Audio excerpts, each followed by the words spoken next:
السلام علیکم. آج میں دادو خیرپور ناتن شاہ میں موجود ہوں.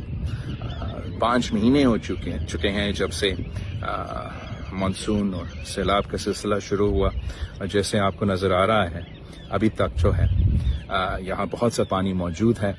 ویسے پاکستان میں، بلوچستان میں، سندھ میں ایسے علاقے ہیں جہاں ابھی تک پانی موجود ہے. ابھی تک سیلاب متاثرین کو آپ کی مدد کی ضرورت ہے، آپ کی ساتھ کی ضرورت ہے.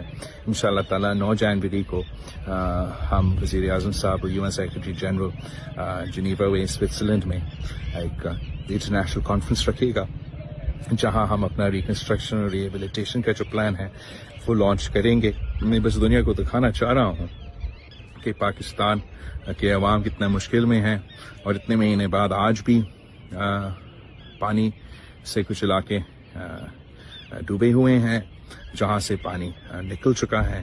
پیچھے تباہی چھوڑ کے پاکستان کے عوام ابھی تک مشکل میں ہیں، لیکن ہم انشاءاللہ تعالیٰ ان کے شانہ بشانہ کھڑے ہیں، مل کے محنت کریں گے تاکہ ہم ان کو اس مشکل سے بھی نکال سکتے ہیں اور ان کے زندگی میں بہتری لے کر آ سکتے ہیں. Thank you.